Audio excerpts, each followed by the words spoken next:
November 9th. I have with me Alessandro Puglisi and Sebastian from Toronto. Alessandro's in Florence. We all hate you for that, but yeah. Yeah, we do. So, I mean, the weather's pretty crappy here in New Jersey, the armpit of America. How is it? I don't know how it is in Toronto. I mean, it's Canada. Toronto, Can't be that nice. Toronto's getting a bit cold. The winter season's starting to hit. Once the Just winter season comes, it's time to wear jackets. I'm already wearing my jacket. It's and November. Alessandro, how's yours in Florence, It's baby? pretty perfect. By like the afternoon, it's 65, and at night it gets a little chilly, but not even cold. Doesn't even feel like November. Yeah, and this is why we all hate you. So we'll start off with the Roman Derby. Alessandro was actually in attendance, and obviously Seb is a huge Roma fan himself. So we'll go first to Seb. What were your thoughts about the Derby? I thought it was a good game. I thought Rui Garcia got his tactics perfectly. Garcia's been under so much pressure this season. Every game, fans asking for him to get sacked.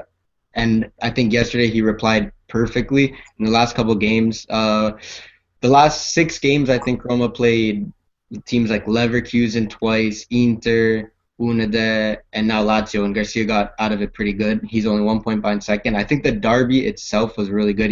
He outcoached Stefano Polioli. He did a fabulous job yesterday. I think the game itself with the players, they did really good. They reacted to Lazio. Well, Lazio really, in my opinion, didn't do much. I think Roma deserved the game. They dominated the game brilliantly. Dzeko played good. I think the whole team, in my opinion, played good. And I think yes, even though Dzeko's penalty call was outside the box, Roma deserved the game. The atmosphere was good, regardless of the Curva Suds not showing up. But I think naturally the game was good. Everything was good. Roma deserved to win. It was a classic derby. It sucked that Totti and De Rossi and Florenzi didn't get started, but what can you do? And the Roma played really good. Do you know? Is there any word on how long Salah's out now? Salah 4 to 6 weeks. 4 to 6 weeks. Okay. Sandro, you were in attendance. From what I've heard, you were kind of pissed at the ultras right there. How was the atmosphere? Obviously, I was pissed. I bought a ticket mostly for the atmosphere, big derby. Of course, the one time I'm in Rome for the derby, the ultras protest, curvers were both empty. But to be fair to the Roma fans who were the home team, they still had a lot of fans come out, and they were all in attendance besides the Curva Sud, and they really displayed a lot of character. The game, Seb pretty much nailed it. I thought his tactics were great. They dominated the game. Not much to add to that, to be honest. Obviously, they're trying to keep up at the top of the table. Only, I think they're in second place, right, Seb? Yeah, no, third place, 1 point behind Okay. Inter and Fiorentina. Right. Okay. I got nothing to add to that. I thought I Romans. mean, obviously, I just posted my blog about the game, so check it out. It's up on the website. ladsoffthepitch.com, or you can check it on our Twitter handle at ladsoffthepitch. No, I agree. I thought Roma thoroughly deserved the game. Lazio really didn't have much to do. Well, didn't have much to contribute really to the game. Another thing, we'll go on to the Serie A table. Where, like you said, Roma's in third right now, but it's very tight at the top. Very, very tight. We don't have Juve going out with a huge lead, as per usual the last 3 years. So, any takes on this very competitive all of a sudden Serie A? I think it's good for Serie A because when you look at the last couple of years, it's just Juve, literally just Juve. Roma finished second a couple years, but it's always just been Juve. And I think now that there's a lot of teams fighting for the Scudetto, it makes Serie A better and it makes it more enjoyable. And Serie A for the past couple of years has been getting shitted on by so many other people, but now I think it's really good to see that there's so many teams competing, right? For me, Roma and Napoli are the favorites, but you should never count out Juve. And Paulo Sousa's Fiorentina playing great football. Inter back, Milan are getting into the mix. So I think it's really good. Serie A, the standings it's interesting, and that's what I think is the most important thing. Sandro, I mean, like, I see this as a good thing for Juve almost. If anything, it's going to make it more competitive, and it's only going to make Juve better. But as Juve fans, as both of us, I mean, it is kind of something I wanted this year. Yeah, I wanted to see definitely. this. It's a good challenge. Obviously now this season not the best start, but they have time to recover. The top of the table is looking competitive, which is great. Um, so 2 points separate the top four teams. Also, it's interesting to see how like each team is playing. You know, Roma, been playing well. Fiorentina and Napoli play nice soccer. Inter are eking out like 1-0 wins. Even Milan's back. They're in sixth, so they're playing well under Mihailovic. And Sassuolo's in fifth, which is sort of a surprise, but they're doing well as well. So it should be an exciting Scudetto race this year, and I say let's just enjoy it. Yeah, I like Swallow this year with Di Francesco. I think he's a really good coach.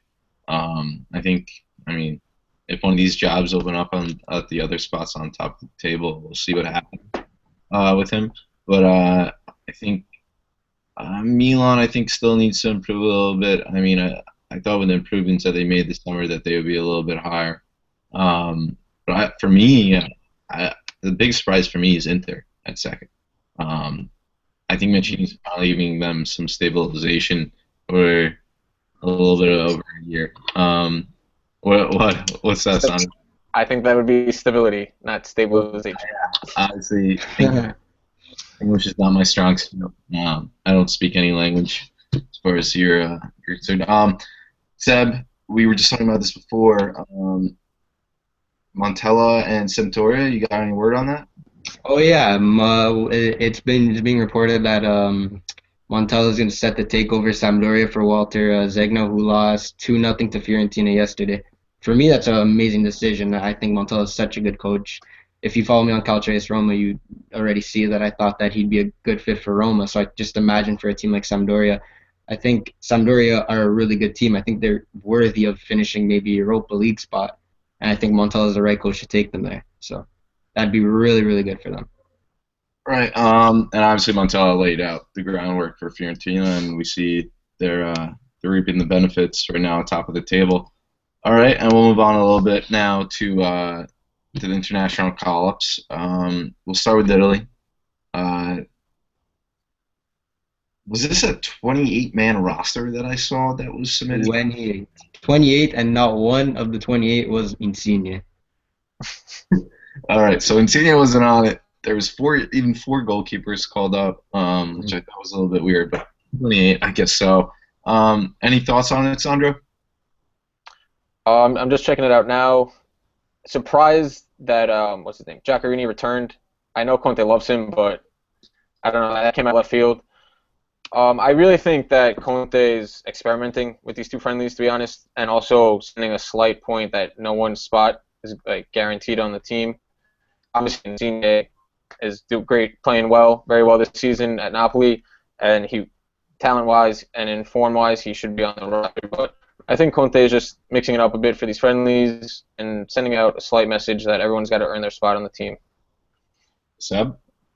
Yeah, everything he says. I think that the reason why there was so much interesting call-ups was because he is just testing out this team, right? It's two friendlies, right? That's why there's no De Rossi, there's no Pirlo. Today, Conte actually said that he has to start preparing for an Italy without Pirlo, and it's something that I agree with, and that's why I think it's good that he wasn't called up. I think that's good to give other players who rarely get called up. Like, when's the last time we saw Okaka, Chuk could get called up, right? And when you look at it, Italy's strikers, there's not much producing besides Garancio Pelle from Southampton. He's the only one. Paulo's always injured. Immobile's not scoring. Zaza's not really getting that much time. So when you look at someone like Okaka, he's performing. Even though it's just the Belgium league, he's performing. He deserves to get that call-up, right? The only call-up I didn't understand, in my opinion, was Giaccherini, because, I don't know. I just really want to see Insigne on the team.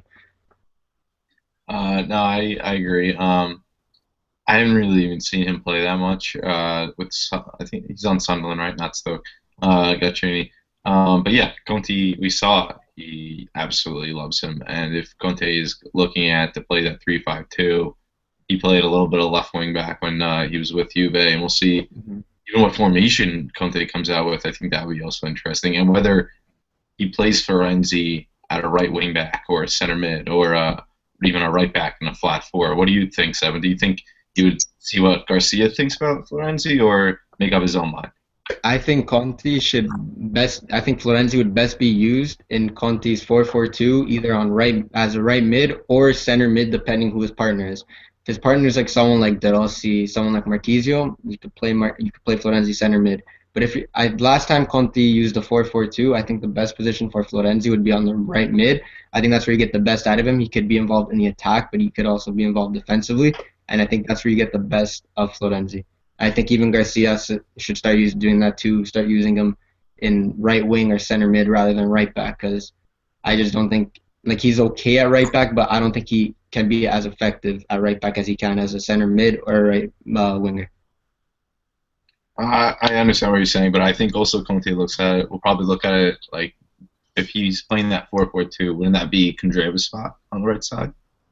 Ooh, yeah, Kandreva. It's between him or Kandreva when you look at it, right? Right. Last game, I'm pretty sure he picked Kandreva. No, Florenzi started at the Olimpico, but that game was already that game didn't really matter much because Italy already qualified for the Euro. But I think with Florenzi, at the end of the day, you could put Florenzi anywhere.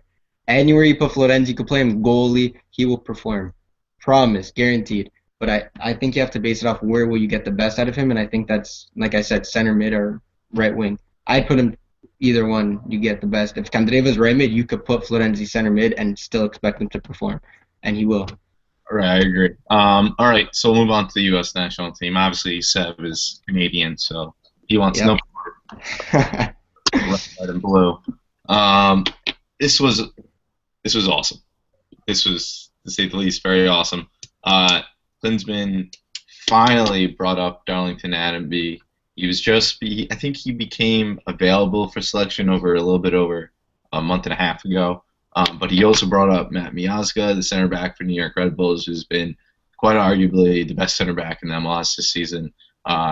Really, if you've seen him play, he's a really, really good player. Prototypical 6'4", has size, has athleticism. Dude can really play.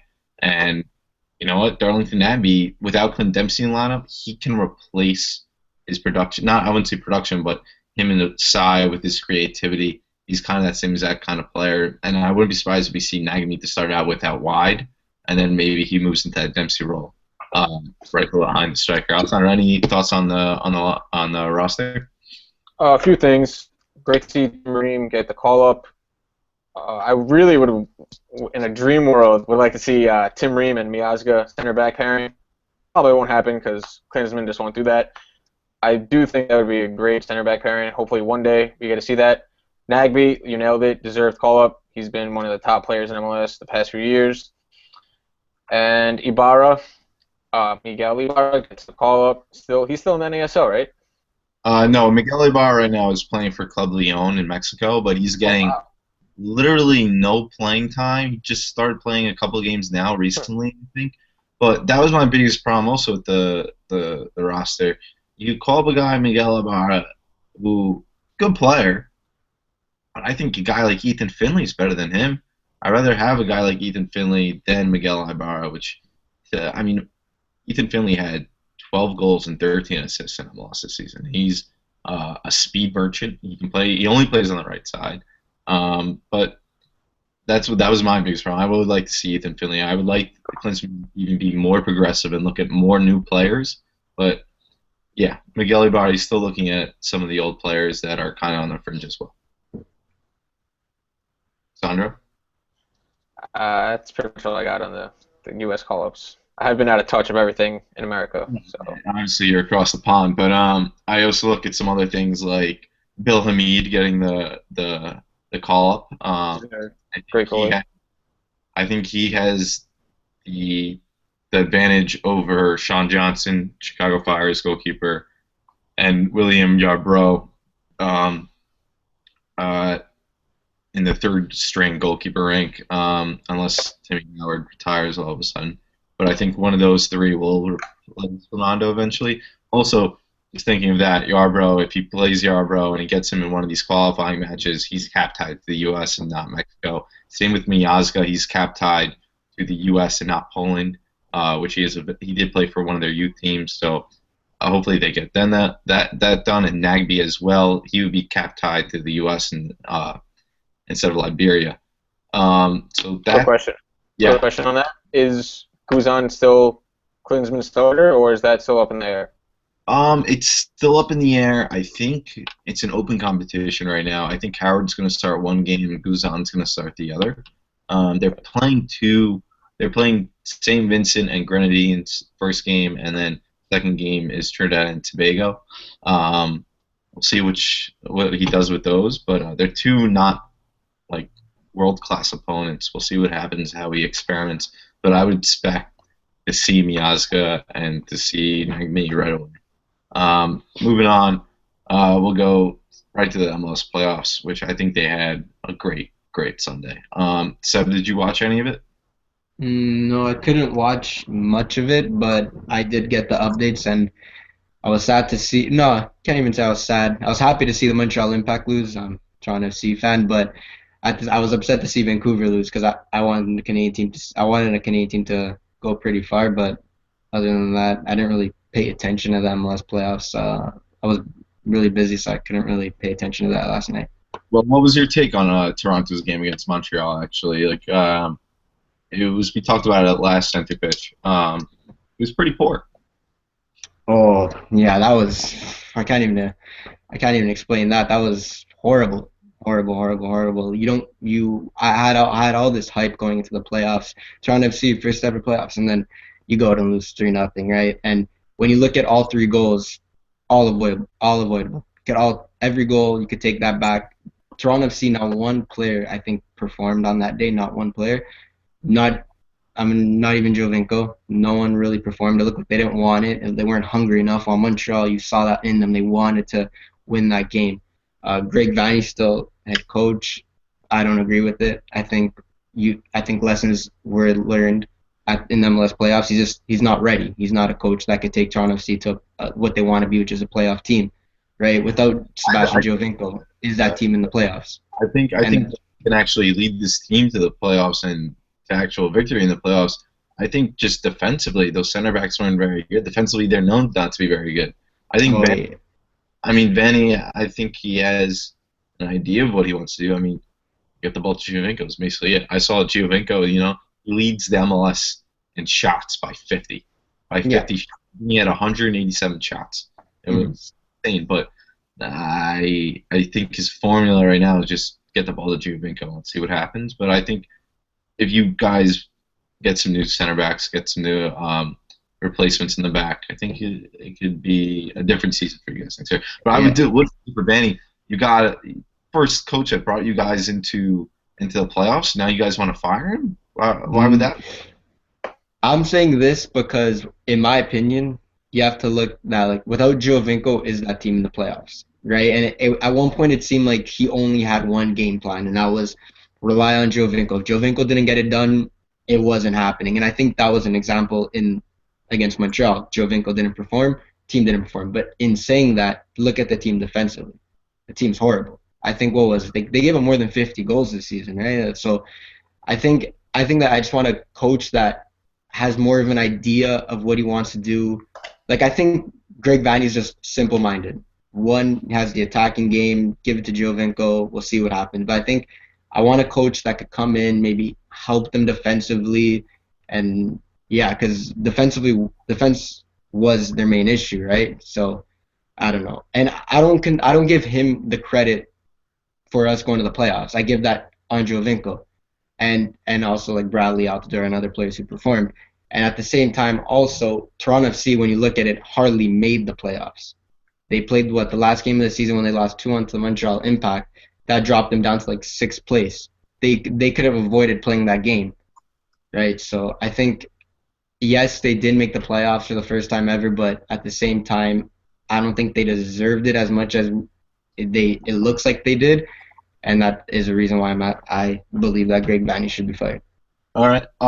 Well, in other news in the MLS playoffs yesterday, we saw New York Red Bulls win 1-0. They went through against DC United.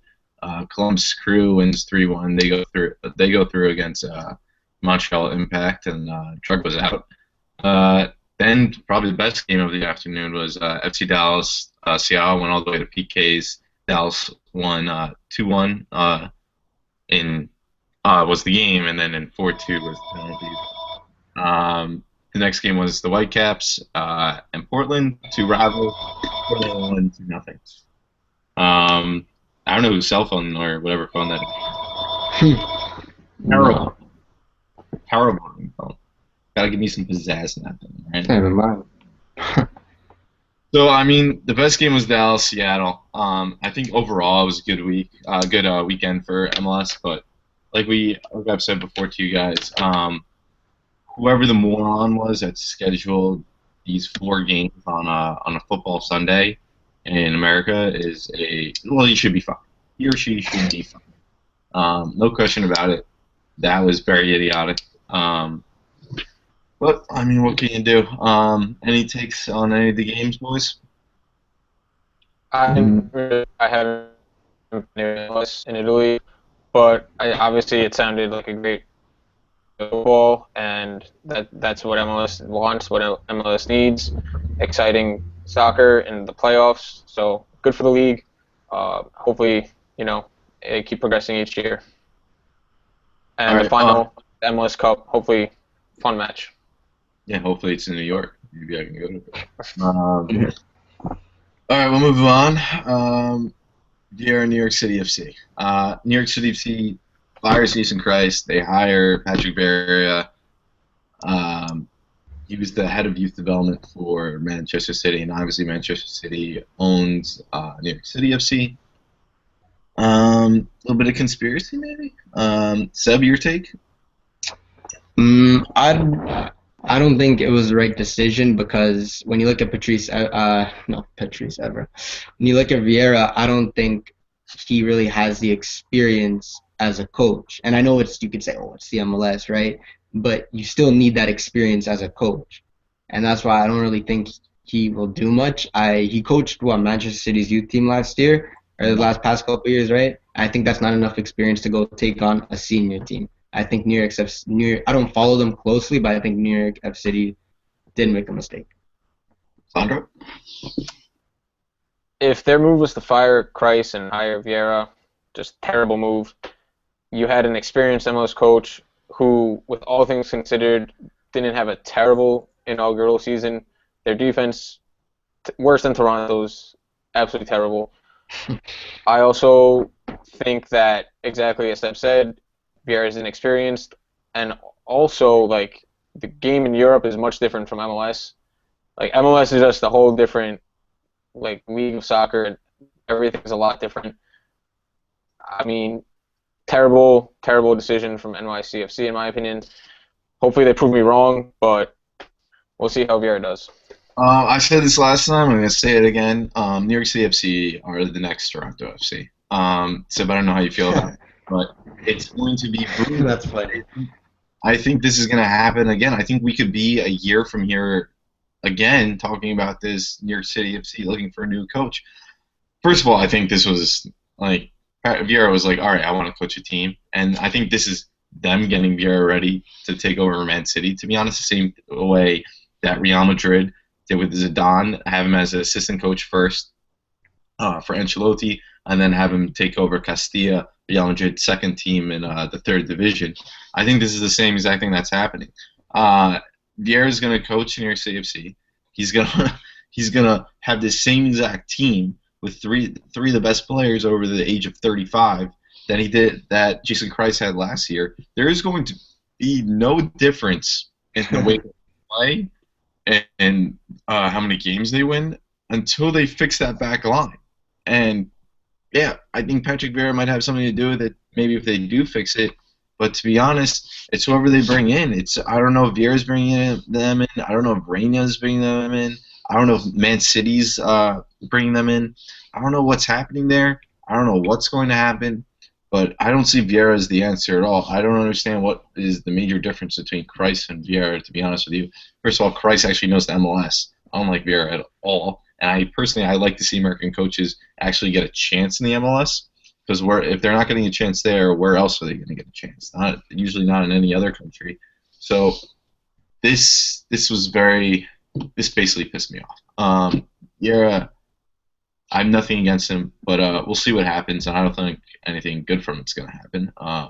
New York City FC's back line is just absolute trash. They probably would let up less goals last year if Viera played center back for them. All right, so that's about it for us on center pitch.